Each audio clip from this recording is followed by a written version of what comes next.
എന്ന് പറയുന്നത് നിങ്ങൾക്ക് ജനറലായി നമ്മൾ നോക്കി വാദം, പിത്തം, കഫം 100, 50, 25 ഇതൊക്കെ നോക്കിയല്ലോ.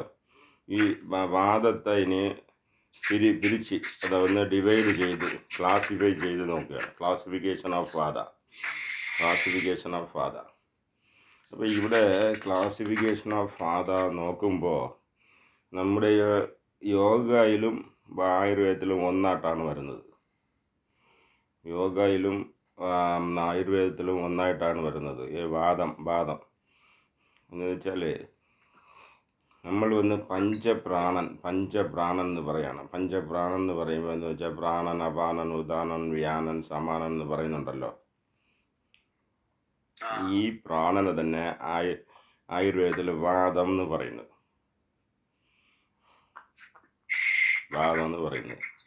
ആക്ച്വലി വാദം എന്ന് പറഞ്ഞാൽ അത് ഒരു ഗ്യാസ്.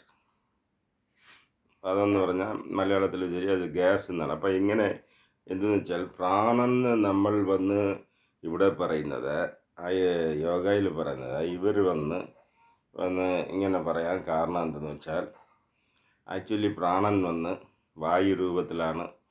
വായുയുടെ എനർജി ഫ്ലോ കണക്കായി അതുപോലെയാണ് ദേഹത്തിൽ ആസ്ട്രൽ ബോഡിയിലുള്ളത്. ആസ്ട്രൽ ബോഡിയിൽ വായുവിൻ്റെ അപ്പിയറൻസാണ്. അത് കിർലിയൻ ക്യാമറ വെച്ച് നോക്കിയാൽ നിങ്ങൾക്ക് അത് അറിയാം. അപ്പോൾ അത് ആക്ച്വലി വായു എന്ന് പറഞ്ഞ energy segments, moving energy segments, അതാണ് നമ്മൾ വാദം പറയുന്നത്. അപ്പോൾ അതുകൊണ്ട് നമ്മൾ പ്രാണൻ, അപാനൻ, ഉദാനൻ, പഞ്ചപ്രാണൻ എന്ന് പറയുന്നത് ആയുർവേദത്തിൽ പഞ്ചവാദം എന്ന് പറയുന്നു. ഓക്കെ, പഞ്ചവാദം എന്ന് പറയുന്നു. അപ്പോൾ എന്നുവെച്ചാൽ പ്രാണവാദ അത് എവിടെയൊക്കെ ഏത് ഏരിയയിലൊക്കെ ഇരുന്ന് செயல்படுന്നത് അങ്ങനെയെന്നുള്ളത് നോക്കുമ്പോൾ എന്താണെന്ന് വെച്ചാൽ mouth, neck, throat, tongue, nose, chest, site അത് ഇരുന്ന് വർക്ക് ചെയ്യുന്ന സൈറ്റ് ഏരിയ എന്തെന്ന് വെച്ചാൽ ചെസ്റ്റ് ഏരിയയിലിരിക്കുന്നു. ബ്രീതിങ്, പ്രാണനല്ലേ ബ്രീതിങ്ങിന് ഹെൽപ്പ് ചെയ്യുന്നത്, ചെസ്റ്റ് ഏരിയയിലിരിക്കുന്നു. പിന്നെ നോസ്, കാറ്റ് നോസ് വഴിയായിട്ട് വന്ന് പോകുന്നു. പിന്നെ പ്രാണശക്തി അത് വന്ന് നാക്കിലും ഇരിക്കുന്നു.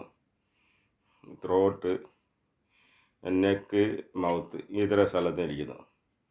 നമുക്ക് യോഗയിൽ ഡീറ്റെയിൽ ആ നെക്കിലിരിക്കുന്നതിൻ്റെ പേര് എന്തോന്ന് നമ്മൾ വന്ന് ഉദാനൻ, അവിടെ ഗൃഹരൻ അതൊക്കെ ഇരിക്കുന്നു. പക്ഷേ ഇവിടെ ഈ ക്ലാസിഫിക്കേഷനിൽ പ്രാണപാത ഇത്ര ഏരിയയിലിരിക്കുന്നു. അപ്പോൾ അതിൻ്റെ ഫങ്ഷൻ എന്തോന്നെന്ന് പറഞ്ഞാൽ ഫങ്ഷൻ എന്ന് വെച്ചാൽ ബ്രീതിങ്. നമുക്ക് അവിടെ മെയിനായി ബ്രീതിങ് ആണ് പ്രാണൻ.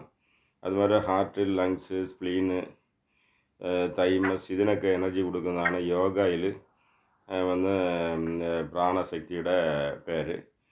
ഇവിടെ എന്തെന്ന് വെച്ചാൽ ബ്രീതിങ് ആൻഡ് ബെൽച്ചിങ് എന്ന് പറഞ്ഞാൽ ഇങ്ങനെ ഒരു പ്രഷർ കൊടുത്ത് താഴോട്ട് പ്രഷർ കൊടുത്ത് പ്രോസസ്ഡ് ഫുഡിനെ പല സ്റ്റേജിലും താഴോട്ട് തള്ളുന്ന ഒരു ഇതാണ്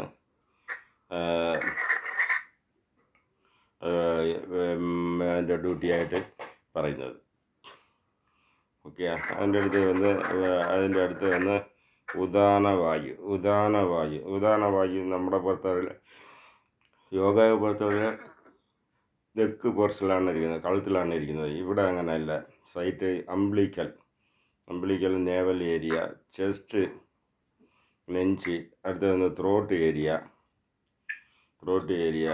അതിലാണ് ഇരിക്കുന്നത്. അതിൻ്റെ ഫങ്ഷൻ എന്താണെന്ന് വെച്ചാൽ speaking, singing and courage. Speaking എന്ന് ആക്ച്വലി സ്പീച്ച് വന്ന് എങ്ങനെ ഗൃഹരൻ എന്നുള്ള ഇതാണ് വോക്കൽ കാർഡ് ഇരിക്കുന്നത്. നമ്മുടെ യോഗ ഫിലോസഫിയുടെ ഗൃഹരൻ വോക്കൽ കാർഡ്. സിംഗിങ് കപ്പാസിറ്റി ഉദാഹരണം നല്ല രീതിയിലിരുന്നാൽ പാട്ട് പാടാൻ വരും. നമ്മൾ ആൾറെഡി അത് യോഗയിൽ നോക്കിക്കൊണ്ട്. എക്സ്ട്രാ ഇവിടെ പറയുന്നതെന്ന് വെച്ചാൽ കരേജ് ആണ് പറയുന്നത്. കരേജ് വന്നിരിക്കുന്നതെന്ന് പറയുന്നത് എക്സ്ട്രാ ആണ്. പക്ഷേ യോഗ ഫിലോസഫിയിൽ കരേജ് ഇരിക്കുന്നത് മണിപൂരകത്ത് അഡ്രീനലിലാണ് കരേജ് ഇരിക്കുന്നത്. പക്ഷേ ഇവിടെ ഉദാനലിലാണ് കരേജ് ഇരിക്കുന്നതെന്ന് പറയുന്നത്. കുറച്ച് ഡിഫറൻസ് ഇരിക്കും, അതിലും ഒരു ഫാക്റ്റ് ഇരിക്കും. അപ്പോൾ ഇതിലും കരേജ് ഇരിക്കുകയായിരിക്കും. നമുക്ക് വന്ന് അവിടെ മണിപൂരകം അഡ്രീനലിൽ ഇരിക്കുന്നത്. ഇവിടെ ഇവർ പറയുന്നത് ഇവിടെയും ഇരിക്കുകയാണെന്ന് പറഞ്ഞാൽ അപ്പോൾ ഇരിക്കുമായിരിക്കും. Okay right. അടുത്തത് എന്തെന്ന് വെച്ചാൽ സമാന വായു. നമുക്ക് സമാന വായു എന്ന് പറയുന്നത് ഇവർ വന്ന് സമാനവാദ എന്ന് പറയുന്നത്. അപ്പോൾ ഈ സ്ഥലം site stomach and duodenum. Stomach and duodenum എന്ന സമാന വായു ഇരിക്കുന്നു. എന്നുവെച്ചാൽ ഡൈജസ്റ്റീവ് വർക്കർ. അപ്പോൾ function to strengthen the region digestive enzymes. അത് വന്ന് duodenum, stomach and duodenum. Duodenum എന്ന് വെച്ചാൽ ഒരു യു ടൈപ്പിൽ വളഞ്ഞിരിക്കുന്ന വയറോടെ ചേർന്ന് വളഞ്ഞിരിക്കുന്ന അത് ഉണ്ട്. അവിടെ ഒരു വാൽവും ഉണ്ട്. ആ വാൽവ് വഴി ഫുഡ് അടുത്ത ഇലിയത്തിൽ കണക്റ്റ് ആവും. അപ്പോൾ അതിൻ്റെ ഫങ്ഷൻ ഇതാണ്. അതിൻ്റെ സമാനൻ്റെ വർക്ക് എന്ന് വെച്ചാൽ separating the digested food materials. എന്തോന്ന് ആഹാരരസ അതിൻ്റെ വന്ന് ആഹാരം നിങ്ങൾ രണ്ടായിട്ട് പിരിക്കുന്നു. ഒന്ന് അബ്സോർപ്ഷൻ എന്ന് പറഞ്ഞാൽ നല്ല പോർഷൻ അത് ബ്ലഡിലായിട്ട് അബ്സോർവ് ആയി പോകുന്നു. മറ്റേ യൂറിൻ ആൻഡ് ഫീസിസ് അത് വന്ന് എലിമിനേഷനാണ് പോകുന്നത്. ഈ വർക്ക് ചെയ്യുന്നത് സമാനൻ. പക്ഷേ ഇതെന്ന് വെച്ചാൽ എലിമിനേഷൻ ചെയ്യുന്നത് സമാനൻ പ്ലസ് ഇതാണ് എന്തോന്ന് അപാനൻ. അത് ചേർന്നാണ് ചെയ്യുന്നതെന്നുള്ളത് യോഗയിൽ പറയുന്നുണ്ട്.